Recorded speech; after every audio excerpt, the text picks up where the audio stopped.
అందరికీ good morning. నేను మీ ప్రభాకర్. ముఖ్యంగా ఈ వీడియో చేయదలుచుకున్న అంశం ఏమిటంటే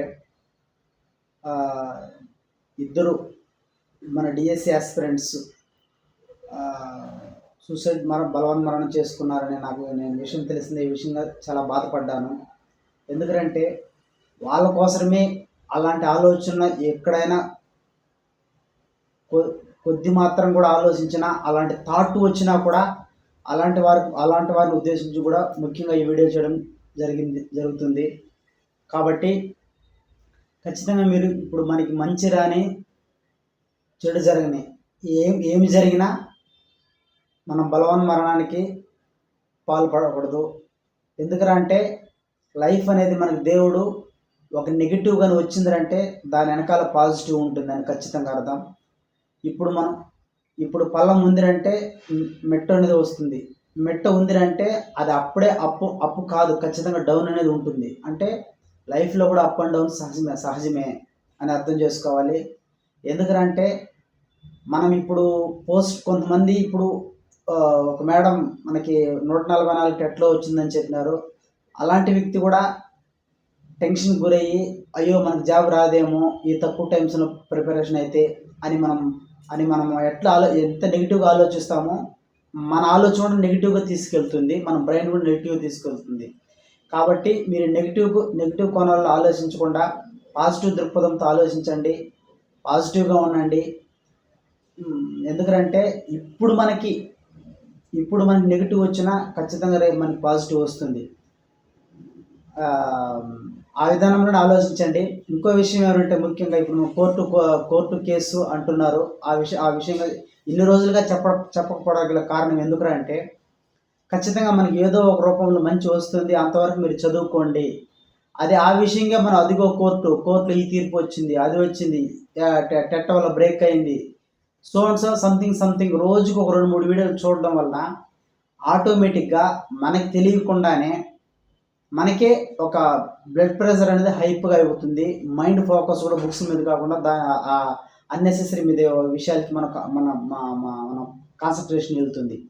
కాబట్టి అలా ముందుకెళ్ళకుండా మీరు ఖచ్చితంగా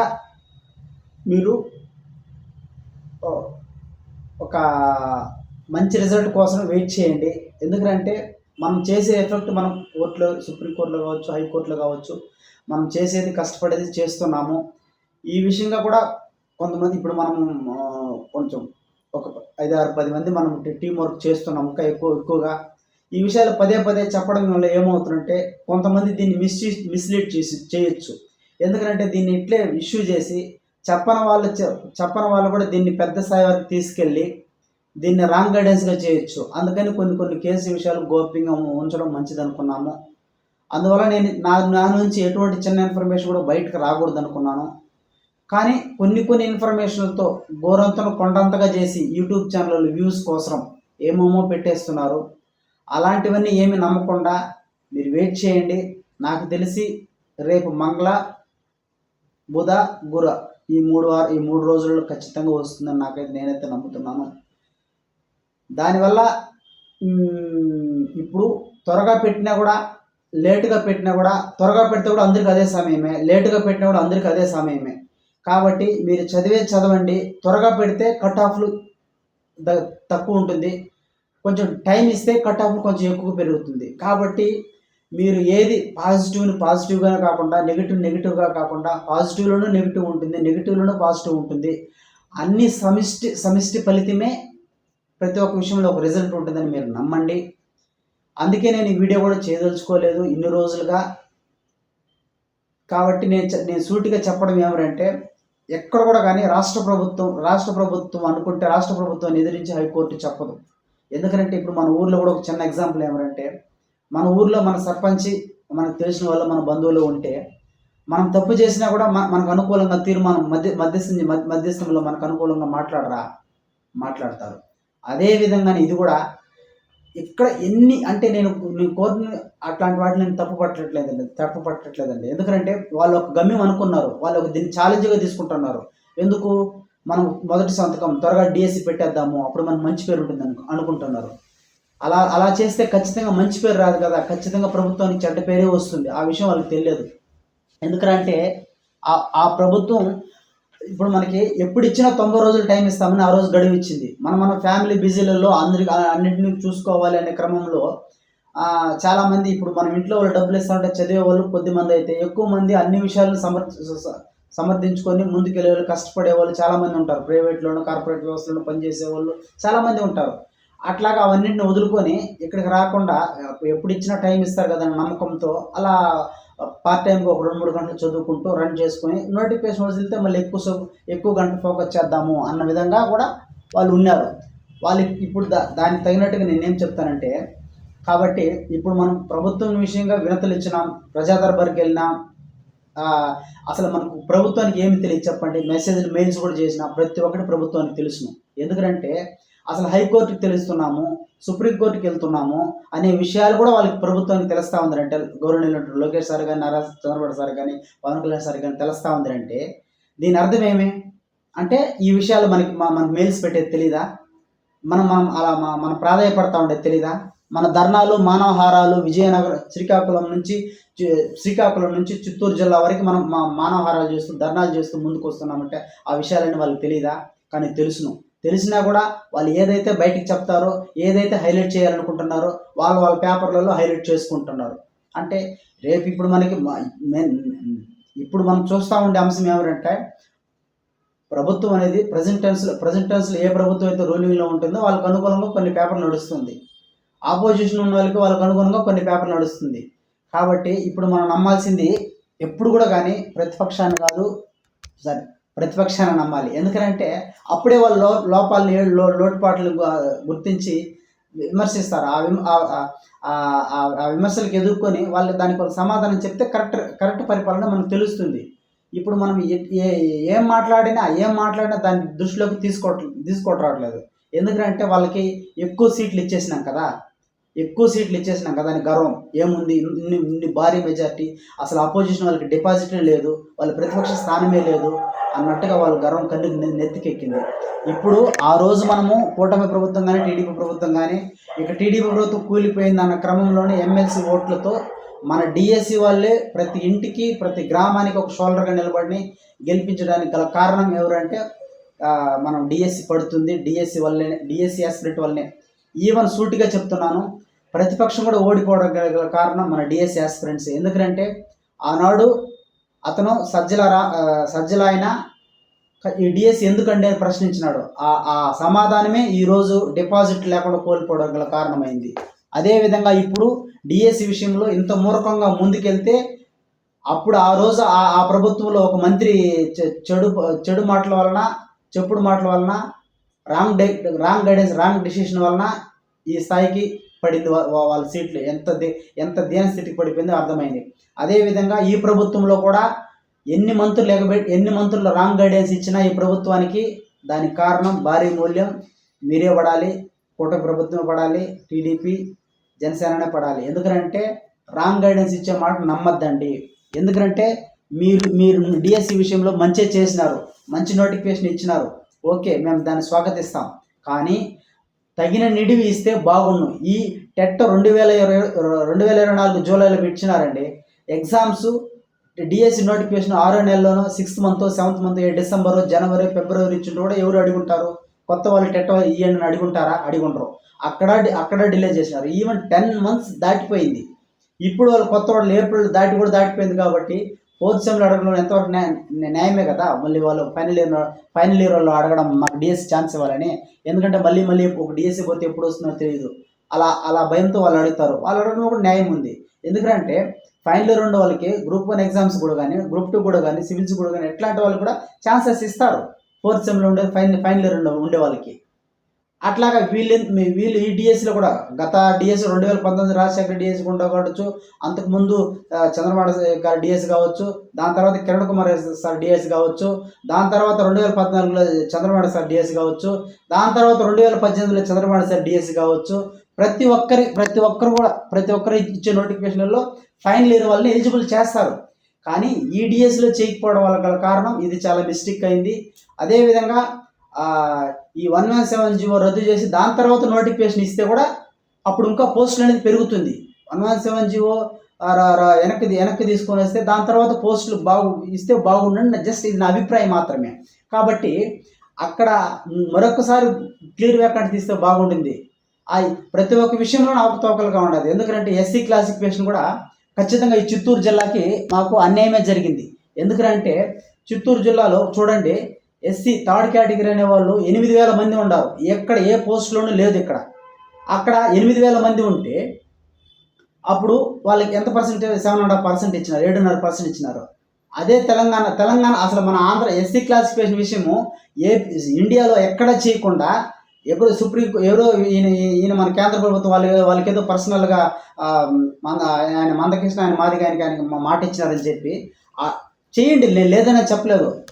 తొందరపాటుగా అవకతవక నిర్ణయాలతో, తప్పుడు నిర్ణయాలతో 6 నెలల్లోనే రిపోర్ట్ ఇవ్వడం, 6 నెలల్లోనే వీళ్ళకి 7.5% వీళ్ళకి 6% డిసైడ్ చేయడం, ఇది ఎంతవరకు న్యాయం? దానికి ప్రత్యక్ష సాక్షి చిత్తూరు జిల్లాలో ఎస్సీ థర్డ్ కేటగిరీకి, సి కేటగిరీకి 8,000 మంది అప్లికేషన్స్ వచ్చింది. అంటే అక్కడ న్యాయం జరిగిందా?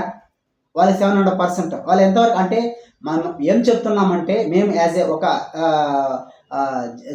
ఎస్సీ క్లాసిఫికేషన్ విషయంలో కూడా ఖచ్చితంగా మా జనాభా పాపులేషన్ చూసి ఇవ్వండి. అసలు మాకు ఎస్సీ వాళ్ళకి ఏం చెప్తున్నాం అంటే, రిజర్వేషన్ మాకు తీసేయండి, పర్వాలేదు, తీసేసి ఈడబ్ల్యూఎస్ ఓసీ రిజర్వేషన్ ఇవ్వండి. ఎందుకంటే ఓసీలలో ఈడబ్ల్యూఎస్ ఎంతమంది ఉన్నారు, ఎంత రిజర్వేషన్ వస్తుంది? రేపు కట్ ఆఫ్ చూసుకోండి, తెలంగాణలో జరిగినట్టుగానే ఎస్సీ బీసీ ఎస్టీ రిజర్వేషన్ కన్నా కూడా ఈడబ్ల్యూఎస్ ఎక్కువగా వచ్చిందని చెప్పేసి అక్కడ కట్ ఆఫ్లు చూపించినారు. రేపు ఇదే విషయంలో కూడా ఎస్సీలలో కూడా ఎస్సీ సి కన్నా ఎక్కువ తారుమారులు అవుతుంది, సమన్యాయం జరగలేదు అనే విషయాన్ని మనం ఖచ్చితంగా రేపు రిజల్ట్ చూడబోతున్నాం అన్ని కేటగిరీలకు. ఎందుకంటే అసలు ఇది చాలా కాంట్రవర్సీ. ఈ రిజర్వేషన్ వల్ల కాంట్రవర్సీస్ విషయాలు అనుకుంటారు. బట్ నేనైతే నా మనసులో ఓపెన్గా చెప్తున్నాను, అసలు ఈ రిజర్వేషన్ తీసేసి మనకు ఎవరు ఎంత పాపులేషన్ ఉండారో వాళ్ళ ప్రకారం రిజర్వేషన్ ఇస్తే సరిపోదా? అన్నిటినీ ఒకసారి జనాభా సెన్సస్ 2026 తీసేసి పర్టికులర్గా టోటల్ క్లియర్ కట్గా తీసి అక్కడ నుంచి అందరినీ సమానంగా చూసి, ఎందుకంటే ప్రతి ఒక్క క్యాస్ట్లో కూడా పూర్ ఫ్యామిలీ, రిచ్ ఫ్యామిలీ అనేది ఉండారు. ఎందుకంటే ఎస్టీలలో ఎవరు రిచ్ ఫ్యామిలీస్ లేదా? ఎస్సీలలో రిచ్ ఫ్యామిలీస్ లేదా? బీసీలలో రిచ్ ఫ్యామిలీస్ లేదా? ఓసీలలో పూర్ ఫ్యామిలీస్ లేదా? కాబట్టి ఈ విషయాలన్నింటినీ గుర్తుంచుకొని ఖచ్చితంగా ఈ రిజర్వేషన్ అనేసి ఒక సమూలంగా ఎన్నో మార్పులు చేస్తూ ఉన్నారు గవర్నమెంట్. అలాంటిది ఈ మార్పు కూడా తీసుకొని రావాలని మేమైతే నమ్ముతున్నాము, కోరుతున్నాము. ఎందుకంటే మాకు రిజర్వేషన్స్ అవసరం లేదు, దాన్ని తీసేయండి. దానివల్ల రేపు కట్ ఆఫ్లు ఎక్కడికి ఎంతెంత అసలు ఇంబ్యాలెన్స్, ఈ రిజర్వేషన్స్ ఇంబ్యాలెన్స్ అవుతుంది, బ్యాలెన్స్ లేకుండా తారుమారు అవుతుంది, అతివృష్టి అనావృష్టి లాగా జరుగుతుంది. ఖచ్చితంగా నేను ముందుగానే గుర్తించి చెప్తున్నాను. మన న్యాయవాదులకు కూడా, కొంతమంది పోరాట యోధుల సమితులకు కూడా ఈ వీడియో ద్వారా తెలియజేయడం ఏమనగా, ఖచ్చితంగా జనాలను బట్టి మాకు న్యాయం చేయండి అని మేము అడుగుతున్నాము క్లాసిఫికేషన్ విషయంలో. మరి మన డిఎస్సి విషయంలో ఏమైందంటే, హైకోర్టు విషయానికి వస్తాను. హైకోర్టులో మనకు ఖచ్చితంగా ఈ ప్రభుత్వం మనం అడ్డుగించుకొని దౌర్జన్యంగా ముందుకెళ్తా ఉంది. కాబట్టి ఈ పద్ధతికి న్యాయం కాదు, ఇది కరెక్ట్ కాదు. అదేవిధంగా మనం సుప్రీంకోర్టును ఆశ్రయించినాము. ఈ సుప్రీంకోర్టు కూడా ఖచ్చితంగా మనకు న్యాయం జరుగుతుందని నేనైతే నమ్ముతున్నాను. ఎందుకంటే అక్కడ కూడా మనకు న్యాయం జరగలేకపోతే ఈ కోర్టులు ఎందుకు, ఈ ప్రజాస్వామ్యం ఎందుకు, ఈ రాజ్యాంగం ఎందుకు? ఇలా మనం బాధపడుతున్నాము. ఈ వీడియో ద్వారా తెలియజేస్తున్నాము. కాబట్టి నేను చెప్పడం ఏమిటంటే, ఎంత కష్టం వచ్చినా జీవితంలో, ఎంత కష్టం వచ్చినా మనం అంటూ బలవన్మరణానికి మరణం అనే బలవన్మరణం అనే ఆలోచన థాట్ రాకుండా మనం ఎంత కష్టమైన రాని ఫేస్ చేద్దాం, ముందుకెళ్దాం, ధైర్యంగా ఎదిరిద్దాం, పోరాడదాం. ఇప్పుడు కాకపోతే రేపు ఖచ్చితంగా మనకు సక్సెస్ వస్తుంది. ఎందుకంటే ఇప్పుడు కేఎఫ్సి అతను 60 yearsలో సక్సెస్ అయినాడంట. అట్లాగా వాట్సాప్ కనిపెట్టిన ఆయన ఉండొచ్చు, చాలా కొన్ని ఫేస్బుక్ కనిపెట్టిన ఆయన ఉండొచ్చు. అట్లాగే బిజినెస్ విషయంలో, ఈ గవర్నమెంట్ జాబ్స్ విషయంలో ఎవరు కూడా కానీ ఖచ్చితంగా మనకి ఫ్యూచర్లో సక్సెస్ ఉంటుంది. ఆ దోవలో మనం ముందుకెళ్దాము. ఇప్పుడు కాకపోతే రేపు కాకపోతే ఖచ్చితంగా మనకు సక్సెస్ ఇంకో రోజైనా మనకు వస్తుంది. ఎందుకంటే ఆ క్రమంలో మనకి దేవుడు సక్సెస్ రాలేదు అంటే దేవుడు ఇంకేదో మనం ఐడెంటిఫై చేయాలి. ఇంకేదో మనం గుర్తించాలి, ఇంకేదో మనం తెలుసుకోవాలి, ఇంకేదో మనం బాధలో కష్టాలు పడాలి. అలా పడితే కానీ మనకు జీవితం అంటే ఏమన్నది అవగతం అవ్వదు అనే దానికోసమే దేవుడు మనకు ప్రతి ఒక్క విషయంలో మన ముందు ఉంచుతాడు. అన్ని కష్ట సుఖాలు అన్నీ ఉంచుతాడు. కాబట్టి అవన్నిటిని మనం స్వీకరించి భవిష్యత్తులో మంచి దారిలో పునాదులు వేసుకుంటూ పాజిటివ్, నెగెటివ్ ఎట్లా మనం రుచులలో షడ్రుచులు ఉండాదో అలాగనే మన చేతులలో ఎట్లా పొట్టి పొడుగు వేలు, రింగు వేలు, బటన వేలు, చూపుడు వేలని ఎట్లా 5 రకాలుగా ఉంటుందో దాన్ని అన్నింటినీ సమిష్టిగా ఎలా మనం ముందుకెళ్తున్న వాటిని వాడుకుంటున్నామో అలాగనే మన కష్టాన్ని, మన జీవితంలో మన కష్టాన్ని, సుఖాన్ని, మంచిని, చెడుని, పొగిడే వాళ్ళని, తిట్టే వాళ్ళని, మన జీవితం ఫెయిల్ అయినా పాస్ అయినా ఇవన్నిటిని ఒక జీవితంలో దిస్ ఈజ్ వన్ పార్ట్గా తీసుకొని జీవితంలో ఇంకా ముందడుగులు వేసుకుంటూ భవిష్యత్తులో ఇంకా ముందుకెళ్ళాలని. కాబట్టి ఇవన్నిటి విషయంగా మన రాజకీయ కోణంలో చూడకుండా డిఎస్సి యూనిటీని మనం ఇంకా పెరగాలి. అప్పుడు మనం రోడ్ల మీదకి వస్తే పోరాడితే ఖచ్చితంగా మనకు న్యాయం జరుగుతుందని నేనైతే నమ్ముతున్నాను. కాబట్టి రేపు సుప్రీంకోర్టులో కూడా మనకి తీర్పు మంచిగానే వస్తుంది అని నేను నమ్ముతున్నాను. Thank you. సుప్రీంకోర్టు విషయంగా కూడా మళ్ళీ అంతవరకు వేచి చూద్దాం. అందుకే నేను ఇన్ని రోజులు ఏ వీడియోస్ చేయలేదు. ఒక్కొక్క వీడియోస్ చెప్తా ఉంటుంది, అదిగో రేపు ఇదిగో రేపు అంటే మీలో టెన్షన్ పెరుగుతుంది. ఆ భావోద్రేకానికి గురయ్యి ఇంకా ప్రెషర్ ఎక్కువయ్యి మీరు బుక్స్ మీద కాన్సన్ట్రేషన్ స్టడీ కరెక్ట్గా చేయలేరు అనే ఉద్దేశంతో నేను వీడియో చేయింది. Thank you one and all. ఇక మనము చదువుకుంటూ వెళ్దాము. బుక్స్ మీద కాన్సన్ట్రేట్ చేసుకొని ఇక 3 రోజులలో గురువారం లోపల రేపు మంగళ, బుధ, గురు 3 రోజుల్లో తీర్పు వస్తుందని ఆశిద్దాం. Thank you. తర్వాత వచ్చినాక స్టెప్ బై స్టెప్ తెలుసుకుందాం. Thank you. చదవండి అందరూ. దీని తర్వాత నేను డైలీ క్లియరెన్స్ వచ్చిన తర్వాత డైలీ ఒక సబ్జెక్ట్కి ఒక్కొక్క రోజు ఒక్కొక్క సబ్జెక్ట్ కేటాయించి ఒక హాఫ్ అన్ అవర్, ఒక 1 అవర్ నేను చదువునంతా కన్క్లూషన్ చేసి ఒక అర్ధ గంటలో తెలియజెప్పే విషయాన్ని నేను ప్లాన్ చేస్తున్నాను. అది కూడా చేస్తాం. ఎందుకంటే మీరు అలాగనే ఖాళీగా ఉన్నప్పుడు ఒక అర్ధ గంట వింటే చాలు. అడిషనల్గా మీరు ఎంత చదువుతారో చదవండి. అడిషనల్గా నా నుంచి ఆ చదివిన అంశాన్ని కన్క్లూషన్ చేస్తూ మీకు అరటిపండు వలిచి చేతిలో పెట్టినట్టుగా మీకు చేతిలో పెడతాను. అప్పుడు హాయిగా మీరు ఎక్కువ మ్యాటర్ని తక్కువ సమయంలోనే రిసీవ్ చేసుకునే విధంగా నేను ప్లాన్ చేస్తున్నాను. అలా చేద్దాం, అలా ముందుకెళ్దాం. Thank you. ఇక కోర్టు కేసులు అనే విషయానికి ఎక్కువగా టెన్షన్ తీసుకోవద్దండి. అది మనకు పాజిటివ్గానే వస్తుంది. వేచి చూద్దాం. ఎందుకంటే హైకోర్టులో మనకి న్యాయం జరగకపోవచ్చు. ఎందుకంటే ప్రెజర్ ఎక్కువగా ఉంది అని 2 సార్లు బెంచ్ మీద వెనక నుంచి ప్రెజర్ తీసుకొని వస్తున్నారు అనేసి మీరు కొన్ని వీడియోలో కూడా మీరు చూసి ఉంటారు. దానికి ప్రూఫ్గా ఇక్కడ ఒక వీడియో నేను చూపిస్తాను, చూడండి. Thank you. చూడండి. డిఎస్సిలో అవకతవకల మీద, డిఎస్సిలో కొన్ని లక్షల మంది పిల్లలు అన్యాయం అయిపోతున్న విధానాల మీద నేను ఎక్స్పెషల్లీ ఒక 10 కేసులు వేసుకుంటాను. ఒక్క కేసు కూడా నెంబర్ కానివ్వలేదు. ఒక్క కేసు బెంచ్ మీదకి రాదు. వెకేషన్ వరకు లోకేష్ గారు చెప్పింది గుర్తుంది. ఈ అకాడమిక్ ఇయర్ నుంచే కొత్త టీచర్లు, కొత్త డిఎస్సి ఒక్క కేసు బెంచ్ మీదకి రాలేదు. ఒక్క కేసు హీరింగ్ రాలా. వెకేషన్ వరకు పర్పస్ఫుల్ గా మరి ఎలా మేనేజ్ చేశారో ఏమో నాకైతే తెలియదు. కానీ ఒక్క కేసు కూడా నెంబర్ అయిన ఏ ఒక్క కేసు, ఎందుకు అంటే దాంట్లో పక్కా లా ఉంది. కేసు వచ్చింది అంటే ఖచ్చితంగా the court is bound to pass order, because already covered orders ఇవన్నీ.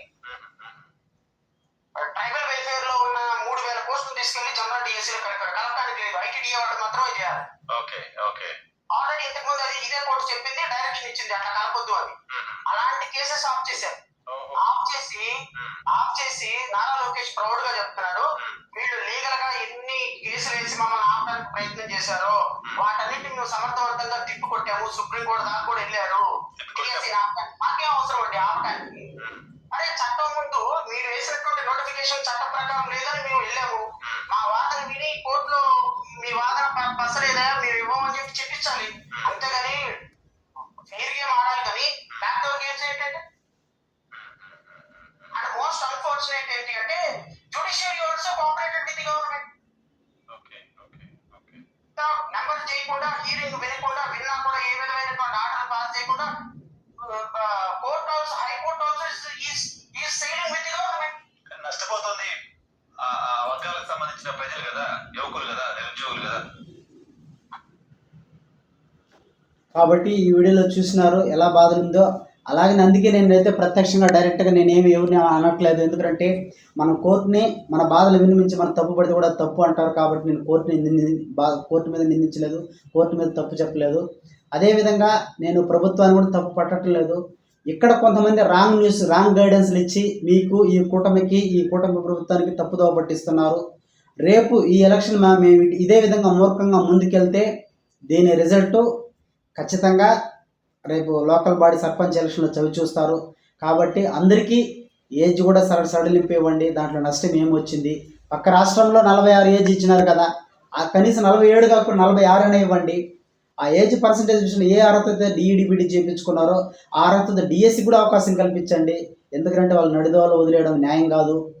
కాబట్టి ఆ సమస్యలన్నింటినీ చిన్న టెక్నికల్ అంశాలను కూడా క్లియర్ చేసుకుంటూ ఈ 117 అసలు ముఖ్యంగా 117 3, 4, 5 తరగతి హై స్కూల్ నుంచి వెనక్కి రప్పిస్తే గెజెట్ని కూడా ఇచ్చిందండి. ఆ గెజెట్ 2018లో ఎన్సిటీ గెజెట్ ఇచ్చింది. ఆ గెజెట్కి అనుకూలంగా 3, 4, 5 తరగతిని స్కూల్లో కలిపినారు 117 జీవోతో. ఆ 117 జీవోతో రద్దు చేస్తామని ఆ రోజు కోటి ప్రభుత్వం మాట ఇచ్చింది. ఇప్పుడు అదే మాట ప్రకారం 3, 4, 5 తరగతి వెనక్కి రప్పించి దాని తర్వాత ఒక క్లియర్ వ్యాకెంట్, దాని తర్వాత పోస్ట్ని వ్యాకెంట్ని ఐడెంటిఫై చేస్తే అప్పుడు పోస్ట్ ఇంకా పెరుగుతుంది కదా, మళ్ళీ ఎలా సర్ప్లస్ అవుతుంది. కాబట్టి దీంట్లో కూడా లోపభూయిష్టం ఉంటుందనేసి ఇది నా అభిప్రాయం. కాబట్టి ఇది ఖచ్చితంగా దాని తర్వాత పిల్లల్ని వెనక్కి తెచ్చిన తర్వాత ఇంకా రప్పించకుండానే పోస్టులు ఎలా ఐడెంటిఫై చేస్తారండి. కాబట్టి దీంట్లో కూడా మాకు ఎటువంటి మాకు నమ్మశక్యం లేదు మేము నమ్మడానికి. కాబట్టి ప్రభుత్వ ఉపాధ్యాయుల సంఘాలు కూడా కావచ్చు, వాళ్ళకు కూడా చెప్తున్నాను, 24 గంటలు మీకోసమే పోరాడకుండా ఉపాధ్యాయులు గారు ఆల్రెడీ అయిపోయిన టీచర్లు పొందిన ఉపాధ్యాయులు మా నిరుద్యోగుల గురించి కొంచెం పట్టించుకోండి. ఎమ్మెల్సీలతో గెలిపించినాము, మీరు ఎమ్మెల్సీలు మీ సొంత లాభాల కోసం కాకుండా మీరు అమ్ముడుపోయినారా అని ప్రశ్నిస్తున్నాను. ఎందుకంటే మా బాధలు ఎలా బాధలు ఉంటే కూడా మా గురించి ఎమ్మెల్సీలు ముందుకు రాకుండా, టీచర్లు ముందుకు రాకుండా, మీరు ఎవరు బాధపడకుండా మా గురించి మా బాధను కొంచెం విన్నవించకుండా 24 గంటలు మీకోసం మీరు స్వార్థంగా ఆలోచించుకొని మీ ప్రయోజనాల కోసం మీరు ముందుకెళ్ళి మీ స్వార్థం కోసం మీరు ప్రభుత్వాలతో కుమ్మక్క అవుతా ఉంటే మా బాధలను ఎవరు పట్టించుకుంటారండి. ఇంకా ఎమ్మెల్సీలు ఎందుకు ఎన్నుకున్నాం మేము? ఇంకా అలాంటప్పుడు ఎమ్మెల్సీలు ఎందుకు ఉండాలి చెప్పండి? 24 గంటలు మీ దగ్గర అనుకూలంగా ఉండేటప్పుడు ఇంకెందుకు మాకు ఆ ఎమ్మెల్సీ విధానం ఎందుకు? దానివల్ల నష్టమే కదా ప్రభుత్వానికి. ఎలక్షన్ల పేర్లతో, కోర్టుల పేర్లతో డబ్బులు ప్రభుత్వ నిధిని వృధా చేయడమే కదా. మా సమస్యల గురించి ఏమైనా అడుగుతున్నారా? కేఎస్ లక్ష్మణరావు సార్ వచ్చి కొంచెం హెల్ప్ చేస్తున్నారు పాపం. ఆ కేఎస్ లక్ష్మణరావు సార్కి నిజంగానే మనస్ఫూర్తి కృతజ్ఞతలు తెలియజేస్తున్నాను. Thank you. అదేవిధంగా వేసి చూద్దాం, దాని తర్వాత రిపోర్ట్ రాని, సుప్రీంకోర్టు తీర్పు రాని ఏం చెప్తుందో చూద్దాం. 3 రోజులు వెయిట్ చేద్దాం. Thank you.